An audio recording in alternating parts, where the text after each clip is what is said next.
I somehow came across one of their posts, I think, and couldn't believe what I was reading. And that is that Sultan Bahu is one of the few, possibly perhaps the only, I'm not sure I stand corrected on this one, but one of the few organizations in South Africa who offer free drug rehabilitation programs. And that kind of blew me away because I was talking with a young man recently and talking about him going to rehab and him having sussed out a few of the centers. And he then said to me, you know what, these drug rehabs, some of them, do you know what they're all about? They are 5-class or 5-star, 5-star prisons. And I kind of mused over that, the analogy that he drew there. He said, yes, because basically when you're in a rehab center, you are really imprisoned because you're not allowed to leave the premises. You kind of sign away your rights for, well, however long you're going to be there. But of course, I hasten to add that it is in the interest of the recovering addict to be in an environment that is under lock and key, because it really is for their own safety. And the fact that if they do have mad, crazy cravings, or if something or someone triggers them, that they'll try and make a run for it out of the treatment center and just go and crash and have a major relapse. So that was his take on treatment centers.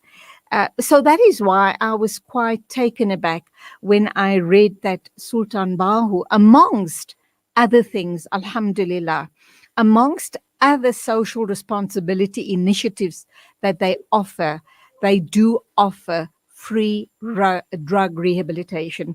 But let's talk a little bit about the center. How did it come about?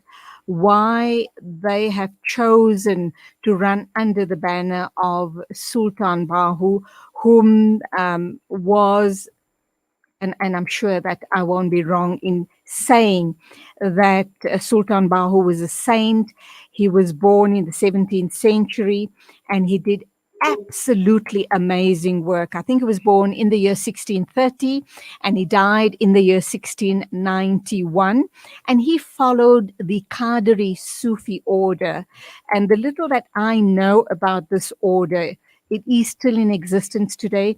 It's all about being in service. It's all about humanity. It's all about humanitarianism. It's all about paying it forward, making the lives of fellow human beings better. So to put a hand out or to give a hand up to other people.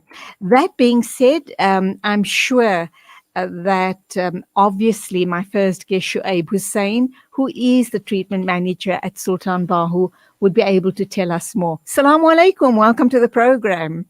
Wa alaikum salam, Miss Ali. Thank you for having us on the program today. My pleasure entirely. And I just think that you guys do amazing work from what I've read about what you're all about.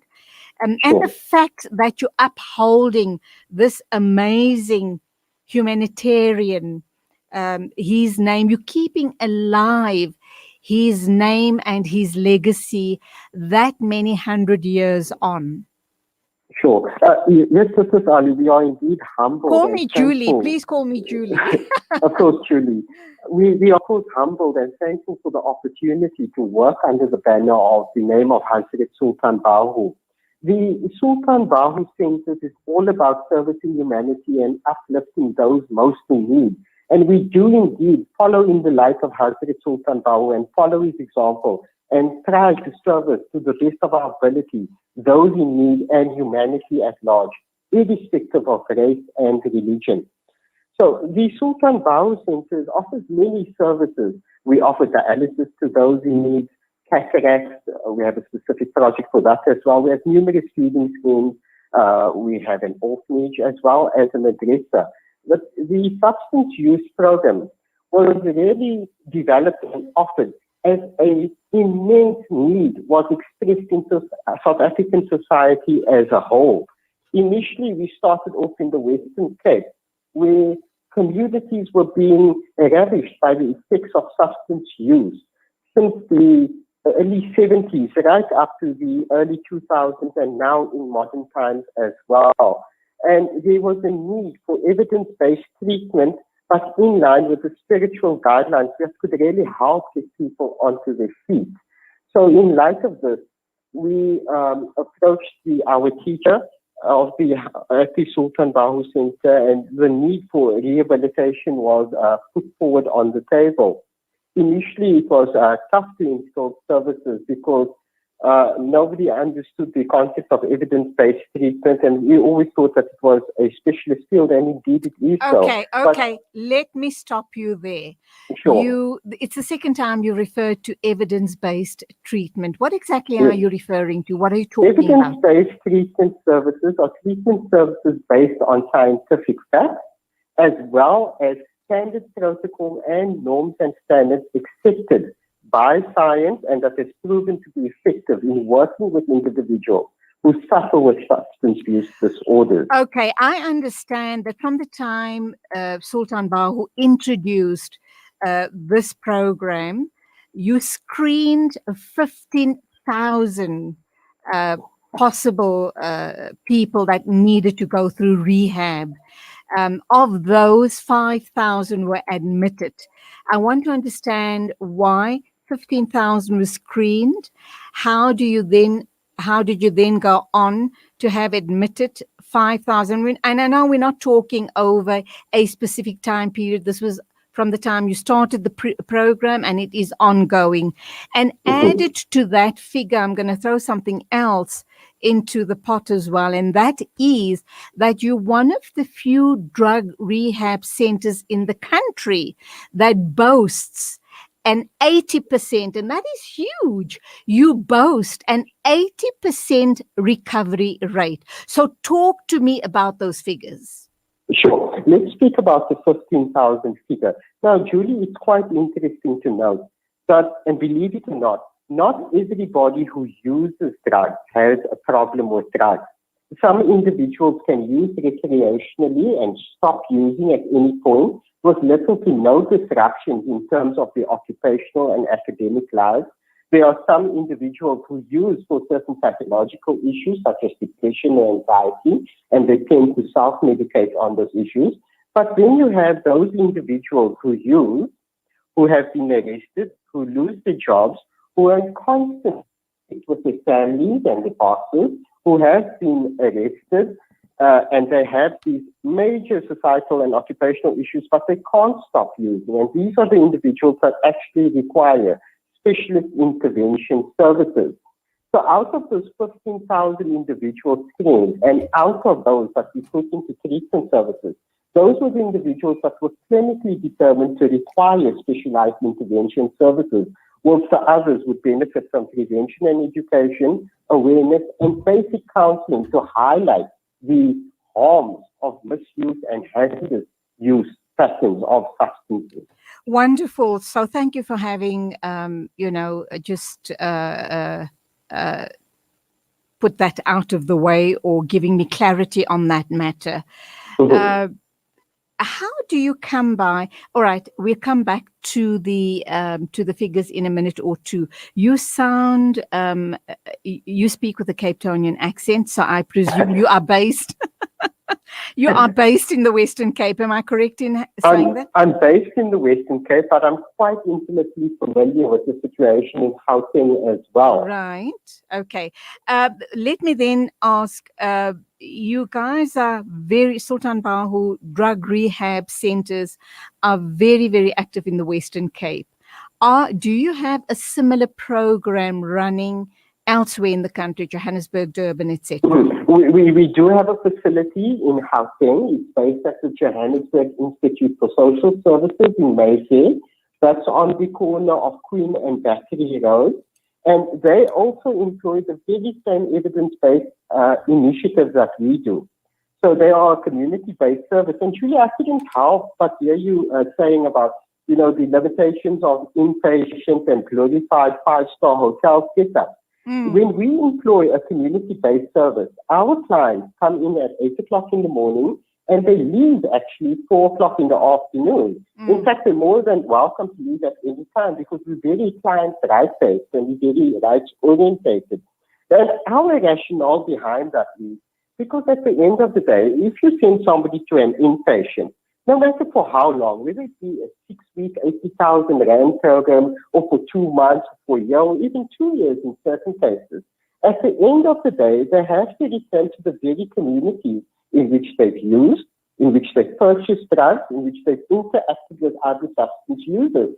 So the rationale behind our program is that they leave at the end of the day, they come back the next day with the very same challenges that facing the community.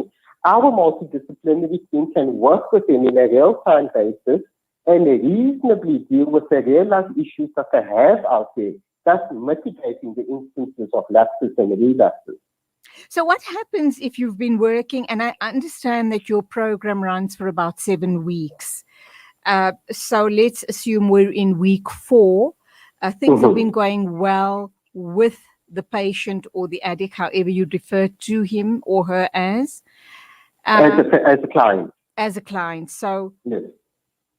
Week 4, so for the past 3 weeks, everything was really hunky-dory and you're seeing great promise.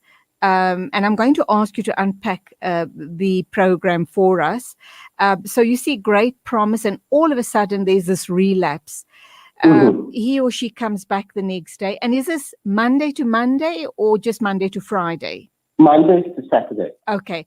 They come back and either admit or perhaps hide the fact that they've relapsed on the weekend. You as the treatment manager will pick it up immediately. You'd be able, I think it's just their body language, facial expressions. There's just that look about them that you know that this person slipped up or has used or is coming off a high or a low or whatever the case may be. What do you do then in a case like that, whether he or she admits it or not? How do you then broach the subject? Absolutely, I hear you. The multidisciplinary team is specifically attuned to pick up on body language, and more often than not, besides applying the urine analysis test, clients do come forward and say, I've had a bit of a lapse, or I've used over the weekend or during the week. We apply what is called a relapse analysis. So we actually plot out the preceding events that led up to the relapse event, the emotion and feelings tied to that event, the outcomes that led to the use, who they've used with, as well as the feelings and the outcomes of the particular relapse incident. We then use cognitive behavioral therapy and we plot out with the client collaboratively using the treatment plan how to best avoid such a situation or how to redress the situation. So say, for instance, if it was a family-based argument that led up to the relapse intervention, we would then use cognitive behavioral therapy to get the client to look or review the emotions tied into that particular argument, what the argument centered around, change their perception, role play how they can react to that in a more positive manner, and then slowly apply it. And as a supplementary measure, we would then invite the families in with the client's permission, educate them on the disease of addiction, educate them on the placement of adequate boundaries, and work in a collaborative network form of therapy and address the client's relapse in that manner. Okay.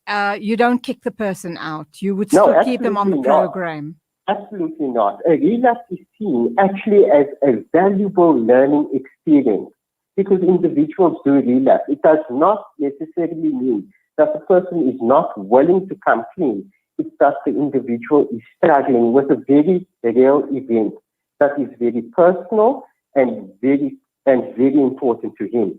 So a good counselor would identify the relapse event as an important therapeutic point to utilize in the treatment plan and the route of planning the way forward for the client for sustained sobriety. You talk about JIS, which is the Johannesburg Social Services. Yes.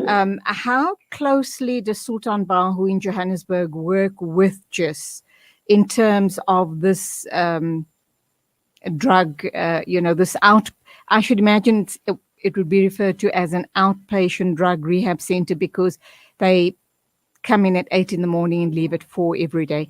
And that's question number one. And number two, what is it that you cover over these 7 weeks? Sure.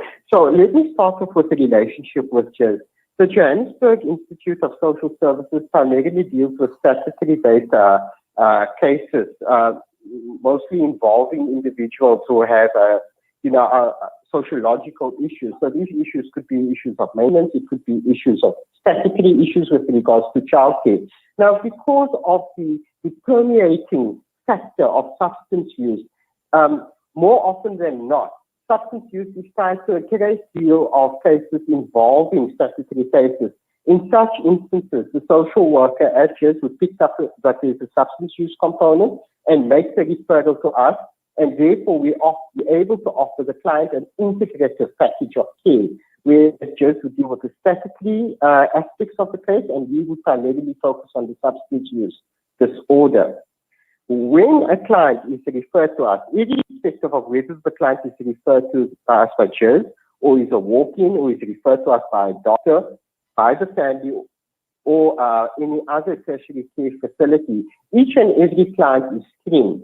And what we look for in the screening is the history of the substance use disorder. We see what the client's level of support is, if the client is employed, whether the employer is willing to come into the picture and support the client in terms of time off to attend the program, whether the family members are interested in involving themselves initially and then inviting them to the family education and family information session.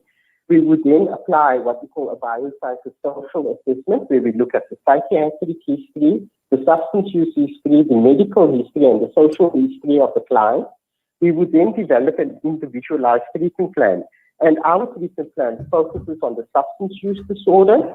We focus on any outstanding legal issues, social issues, psychiatric or psychological issues, as well as any medical issues. Hence, our team is made up of a multidisciplinary structure. We have a consulting medical practitioner, we have registered psychological counselors, social workers, social ability workers, and certified addiction counselors who have been trained for 5 years themselves, but are further trained in life coaching as well as certified matrix counseling. Once the client enters our treatment program, they are then subjected to didactic group sessions, which focuses on early recovery sessions and relapse prevention, which is facilitated by our registered social worker and co-facilitated by our addiction counselors. They also have access to individual counseling sessions. We refer for psychiatric services if required. Because we have the consulting medical practitioner, we can integratively treat any outstanding medical issues unless the client requires assistance from a tertiary medical facility. We also assign individual sessions based on the client's therapeutic needs at any given point. And this is all overseen by multidisciplinary team ward rounds, which occurs every second week, and smaller MDTs, which occur on a daily basis.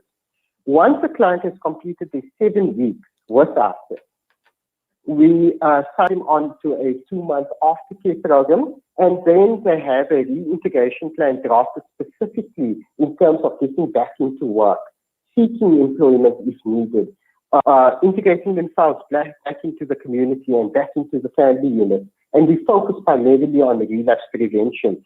But just because the aftercare program is 2 months long doesn't mean it ends after 2 months. Clients are more than welcome to attend our aftercare sessions thereafter for as long as they like. Research indicates that the longer a client is interacting with treatment services, the far better or the outcomes are going to be, and the far longer they're going to remain sober. So aftercare, how much of time does the client have to put aside for aftercare? Would it also be for a couple of weeks from 8 to 4, or is it just an hour or two? Sure. At Johannesburg Services, we have treatment center. We have clients attending aftercare based on their employment. So a lot of times the guys struggle finding employment, especially in today's environment with COVID-19 and the impact of COVID-19. So they're welcome to attend 8 till 4 if they choose to do so. We do have dedicated aftercare slots from 6 o'clock on Monday evening to 7 o'clock for those who are employed, And we cover aftercare on Saturday mornings from 9 o'clock to 12 o'clock. And that's in Johannesburg and the Western Cape. In Johannesburg and the Western Cape. Okay, let's take an ad break. When we get back, we're going to talk more about the treatment center, obviously Sultan Bahu Drug Rehab, and we'll talk a little bit more about your involvement at the center and just the amazing changes you've seen. So don't go away. We will obviously be with you in a minute or two. Thank you. Direct, now open at 224 Brickfield Road, Overport, Durban, offering you a variety of dress fabrics, curtaining, upholstery, wallpaper, and deco. Fabric Direct, quality, price, and a range that speaks for itself. 224 Brickfield Road, Overport, Durban. Fabric Direct, definitely worth a visit. They say breakfast is the most important meal of the day, yet many children go to school hungry because of poverty. Penny Appeal's Breakfast Club aim to get a warm, hearty meal to underprivileged children so they can spend the day prospering in their schoolwork. Help feed a needy learner by visiting our website on www.pennyappeal.org.za or call 031 1100 573 to find out how you can donate. Penny Appeal. Small change, big difference. Visit the most exclusive abaya boutique in Durban, Lemia Abaya and Fabric House, specializing in individually sourced designer abaya pieces and unique abaya fabrics, available exclusively for you. Lemia Abaya and Fabric House. Find us at 490 Peter Mokaba Ridge Road, Durban. You deserve only the best. Did you know that you can get the latest humanitarian news and updates from the Al-Imdad Foundation by following us on Facebook, Twitter, Instagram, and YouTube? You can also receive our flash updates via WhatsApp by adding 082 591 6430 as a contact and sending us a WhatsApp message with your name. That's 082 591 6430. Visit alimdad.com or call 0861 786 243 for more information. Connect and stay ahead with Salam Media. This is Salam Media, coming to you live from South Africa. Still to come on the show a little later on, we'll be talking with Cynthia Stimple, the former South African Airways Group treasurer. She'll be talking to us about how and why she blew the whistle on SAA and what her life's been like after becoming a whistleblower. We'll also be talking with Sumaya Kuvadia, a life coach and an AcuDetox practitioner and holistic healer. We'll be talking anxiety and different types of disorders in that sphere and how to obviously overcome all of that. So do stay with us. But right now we are talking with Shuaib Hoosain, treatment manager at the Sultan Bahu Centre based in the Western Cape. Back to you, Shuaib. And how does Sultan Bahu manage to sustain these drug rehabs? We know that drug rehab centers come at a premium, and yet you are able to offer it free of charge. Well, in the Western Cape, we are funded by the Department of Social Development. And in Gauteng, the Department of Social Development has also seen the value of services that we offer and has expressed interest in funding the program in the new financial year, inshallah. Currently, we sustain our operations, not just the substance use operations, through fundraising initiatives, such as the annual Sultan Bahu Centre Fete, which I'm sure you must know of, Julie. Oh, of course. And our fundraising. the event of the year here in Johannesburg. Yes, it is. It's always well attended. Unfortunately, you know, the outbreak of COVID-19 has definitely thrown a spanner in those work. So right now, the centre is really reliant on the goodwill and donations of individuals. who dig into their pocket and really do care for people. So I urge members of the community to really donate to an organization where the work is being done in various aspects, whether it be the substance use or the dialysis and the cataract.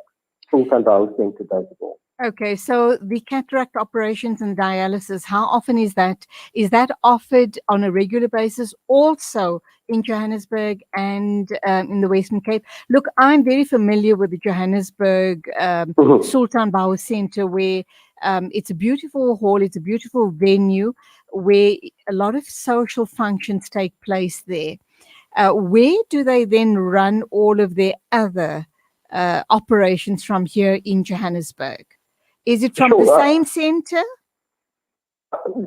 Yes, essentially the dialysis project is handled from a specific office in Mayfair. So there's a specific dialysis clinic, as well as it shares premises with the X-ray unit as well. Now, more often in the substance use field, what we do pick up is there's a lot of cross-pollination, because unfortunately individuals who use substances do not look after themselves medically as well. And more often than not, you find that they do require additional services as well.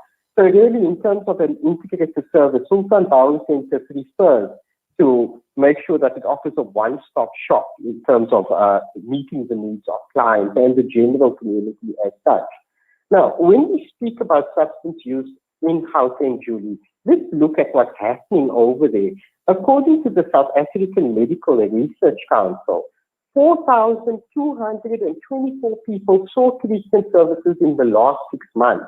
But I can guarantee you that that's just the tip of the iceberg. Absolutely. What about the individual who's not seeking treatment services? What about those who are too stigmatized to come forward, or who fear that, the law enforcement agencies will get hold of them? Or that refuse to admit that they have a problem. Exactly.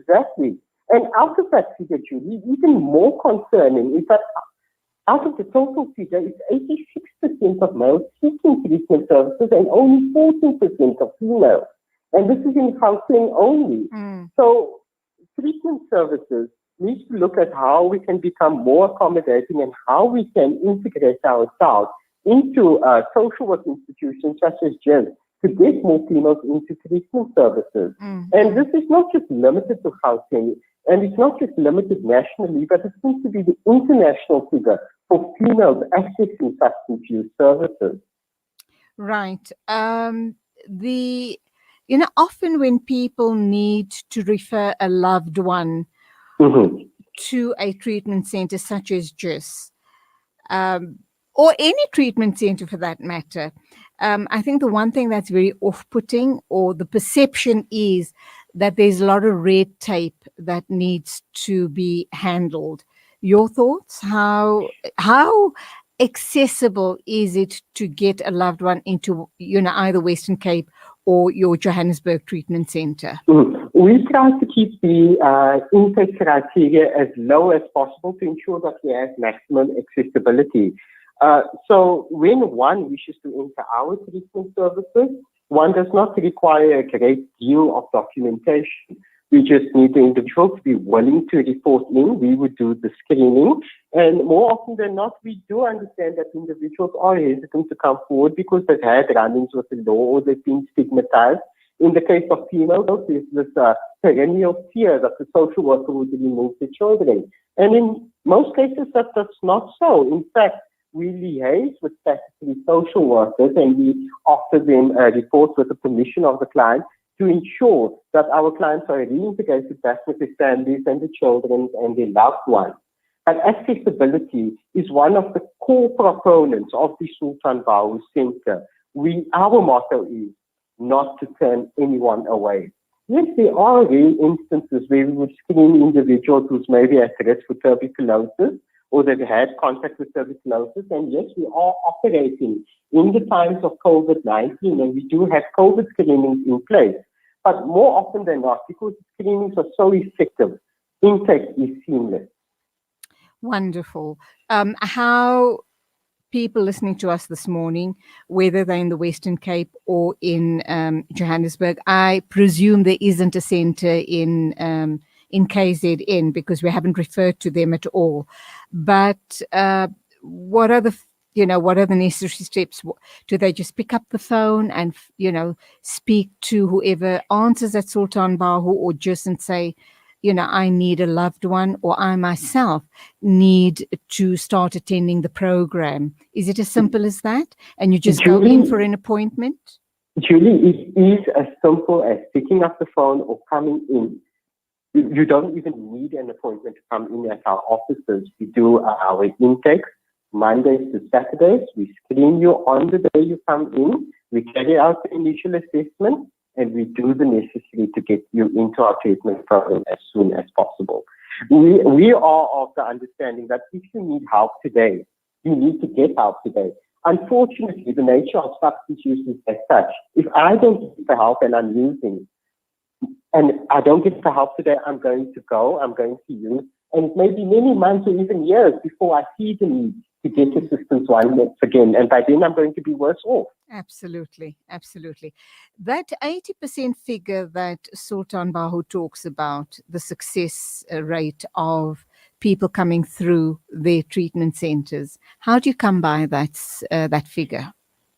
We carry out urine analysis screenings on a daily basis on Mondays to ensure that there's no using over the weekends, and Fridays to ensure that there's no using during the week. Illicit substances, depending on the substance, can stay in the human body for 3 to 4 days. So the metabolites can be picked up in the urine screening. Cannabis stays in the system a bit longer, depending on the level of use, because it's lipid soluble. So it sticks in the fatty tissue, and when somebody exerts themselves, a little bit is released into the bloodstream, and such an individual can test positive for up to 3 to 4 weeks, which you have to note down when doing the initial test and the follow-up test.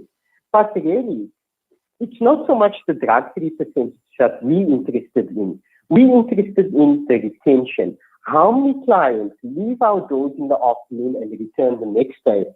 That's what we really. And what is your retention like? Our retention rate at any given point on our WhatsApp group I'm looking at now is currently at 87% across our facility. Wow, and, that's amazing. And that's an indicator that what we're offering the clients is exactly what they want. It's very important for clients to be for organizations to be client rights-based, for clients to feel the warmth and the acceptance and the empathy when they walk through your doors, irrespective of whether they're using substances or not. I mean, Julie, at the end of the day, no child growing up tells himself or herself that I would like to be addicted to substances. These are human beings that at some point made a regrettable decision, and due to a number of factors could not leave the drugs, and they're caught in a hole, as our chef likes to say. And we have to extend our hands in that hole and try to lift them out into the light. So empathy and acceptance is absolutely essential, and that's why, back on the topic of relapse, why sometimes it's not actually a full-blown relapse. Sometimes it's just a lapse. A relapse is indicative of not just the substances being used again, but a reversion to the old behavior related to substance use. Right. I also understand that what is encouraged and promoted in a big way by Sultan Bahu in the rehab, in the rehabilitation process, is a lot of sporting activities to truly help build up the client. Is that correct? Because that's wonderful. You're also occupying the mind, showing them what is possible to strive for a healthy mind, body, and soul, obviously. So would I be correct in saying that this is promoted in a big way by Sultan Bahu? Absolutely. Community-based services in general, Julie, has to cover not just psychosocial rehabilitation, but there is a spiritual component as outlined in the National Drug Master Plan and the Prevention for and Treatment of the Substance Abuse Act of 2008. And there's also the physical component and the sociological component. Therefore, Sultan Bahu Centre obviously has to cover all of these aspects in its treatment model. In terms of the output, the South African Medical Research Council, based on their research on our facilities, actually indicates that we managed to retain 84% of all of our clients. Of that 84%, 76% of our clients complete drug-free and managed to retain their sobriety. And this is part of a longitudinal study carried out by the South African Medical Research Council. And the secret to this is, besides working under the banner of Sultan Bahu Centre, is taking a holistic approach and combining the spiritual well-being, the physical well-being, the medical well-being, and applying scientific principles to the whole cocktail. And that's actually the secret potion, as we would like to say. So you talk about spirituality, which is a very big component in the healing of a client.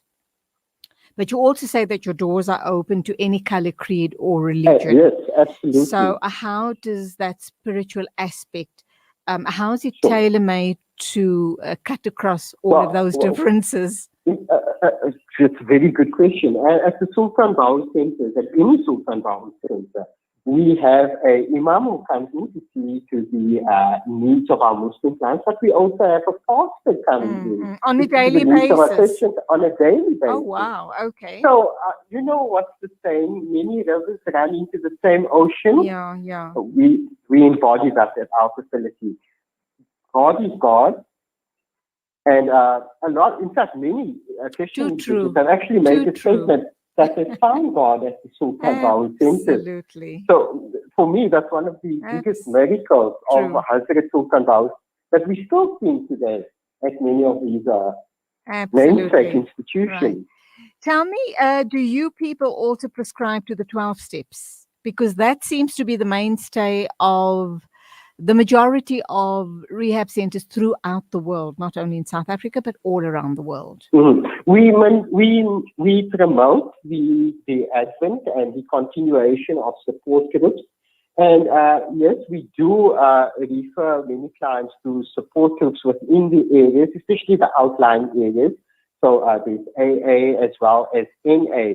And there are 12-step principles that Sultan Bahu Centre embodies in each treatment program to assist clients.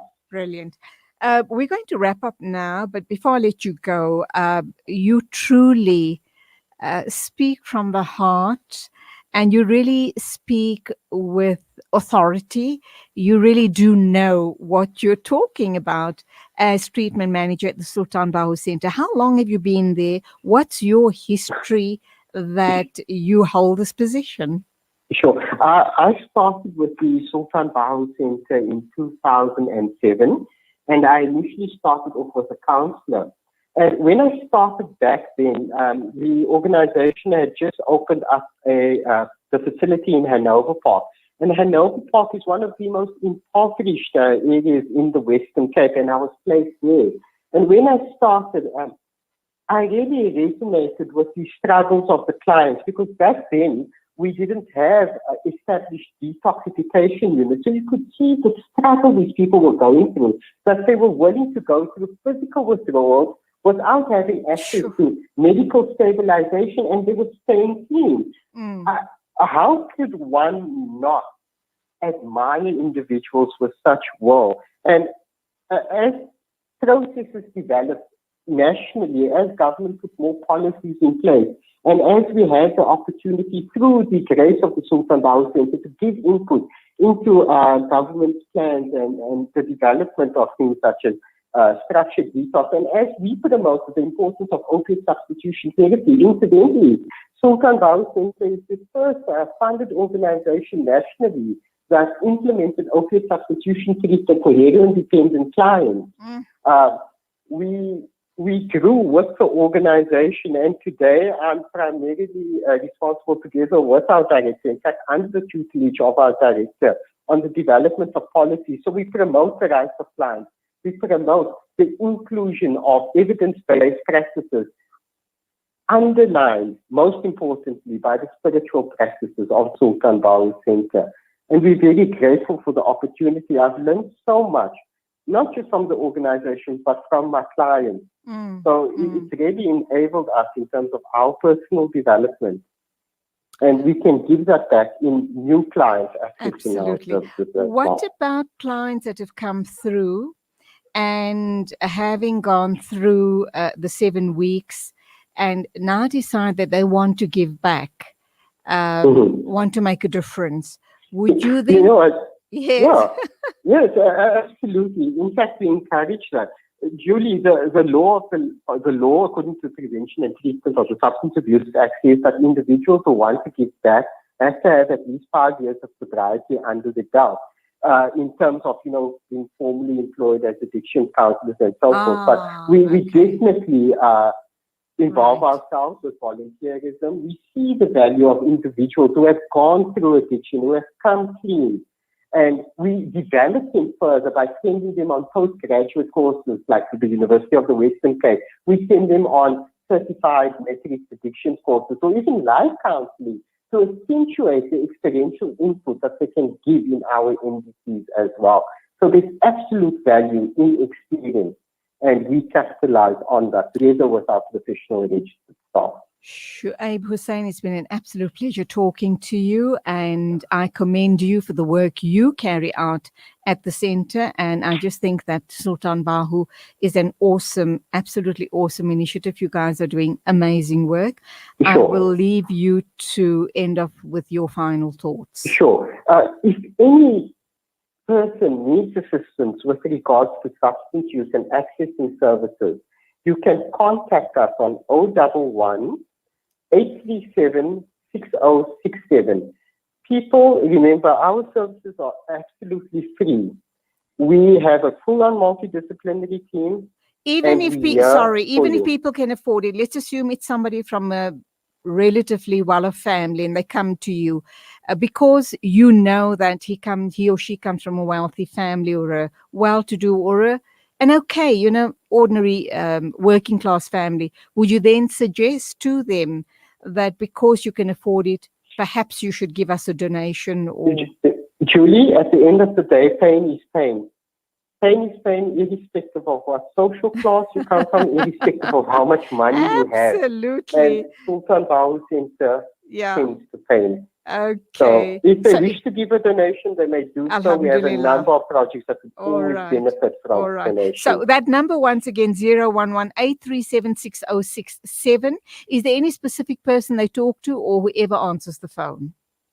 Once you call that number, it will be forwarded to our treatment facility. Our center manager goes by the name of Mr. Tariq Nakada.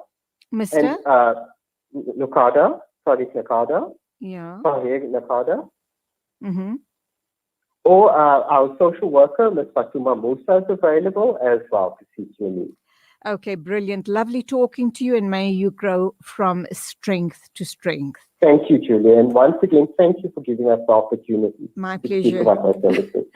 Take care, and salam alaikum to you. Wa alaikum salam. You are listening to the Mid-Morning Talk with Julie Alli. Osman's Taj Mahal Spice and Rice. For over 80 years, Osman's Taj Mahal have been perfecting the art of the perfect